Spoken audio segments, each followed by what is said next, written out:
This is the first of 2 episodes specifically for those of you who are stressed out at work, want more personal time, and have a dream that you want to quit your job and pursue.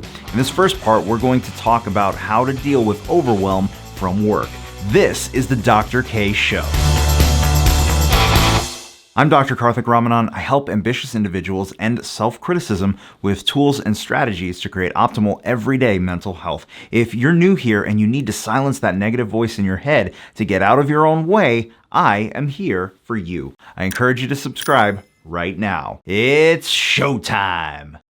Special thank you to Keith Williams of Better with Improv for requesting this topic. When we're overwhelmed from our job, we aren't triggered in the structures of our brains that handle rational thought. We're triggered in our emotional center, our amygdala. So the first thing to do is process what's going on there. What are your fears? Write down all of your fears associated with your job.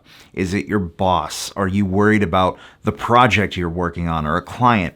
Are you concerned whether your bonus will come through or if you're not being paid enough? Write down all of your fears associated with your job. Then go do something you enjoy for 15 minutes or a half hour. Consider doing something physically active so that you feel good in your body. Then go back and read your list of fears. What comes up for you? See, those fears, unprocessed, wreak havoc when we're simply trying to operate at work, and then when we get home. Those fears are also what don't allow you to work on your passion projects during your free time. Are you getting value out of this so far? If so, smash that like button right now. Second, write down on another sheet of paper what is the worst thing that could happen if you made some sort of balance in your life. What kind of balance? What if you worked out a flexible work arrangement with your manager so that you could work remotely sometimes? What if you dedicated yourself to a morning routine, like the Dr. K Journal, or a trip to the gym? What's the worst that could happen at work if you decided to prioritize yourself and your mental health? Lastly, let's say the solution to your overwhelm from work was simple. What would the solution look like? By this point, you've taken fear and emotions out of the picture and you're just looking at the rational decisions here. So write down what are your solutions? What would they be? And that's the 3-part solution for how to avoid overwhelm from work. Write down your fears, figure out what's the worst that could happen if you prioritized yourself, and 3, what would it look like if it was easy? And how do I know this works? Because this is exactly the framework that I used. See, when I worked on Wall Street, I'd typically wake up at 5 a.m., slowly roll out of bed because I was exhausted to start my day because I didn't know the importance of quality sleep and nutrition at the time. I'd sit in traffic to get to the office by 7 a.m. I'd walk into anywhere from 200 to 1,000 or more emails every single morning. Clients would call with things that they wanted done right away. Every day felt like I was doing what had to be done that day without being able to make as much progress as I wanted on longer term goals for the company, let alone myself. I'd work through lunch, and on a good day, I'd get to leave the office at 7 p.m., 12 hours later. Often it was more. And when I got a BlackBerry, remember those things? The workday pretty much never ended. I used that as an excuse to not get healthy, to not commit to dating and finding the right relationship, to not exercise.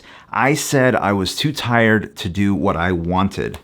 But the truth is, once I generated the passion to change my lifestyle, despite my work routines, I still made it happen. I changed the way I ate and started losing weight. I slept better, I exercised, and the best part was I started recognizing that I could put my foot down assertively and respectfully at work and create space to complete those projects while still taking great care of my clients.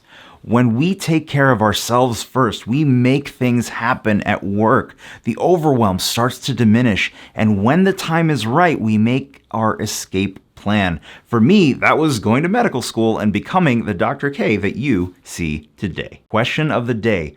Who does your work stop you from becoming? If you feel like being awesome, let me know in the comments below.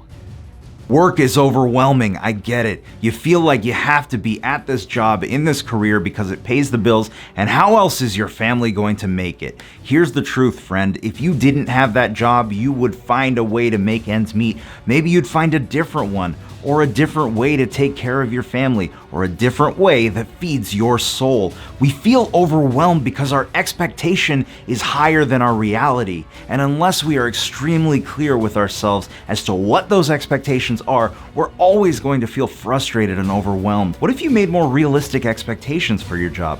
What if you came to grips with that reality and decided to craft and forge a new reality with flexible work arrangements, a raise, or anything else you need to help you get to the place where you can work full-time on your dream business instead? You have to start by processing your emotions, even if you're a highly rational guy like me. So do yourself a favor, stop focusing on what isn't working. Focus instead on what your desired outcome is. What is your why? What do you want your life to mean? Focus on that goal and allow your working life today to be a means of funding that dream. If you want it badly enough, you will make it happen. I believe in your greatness.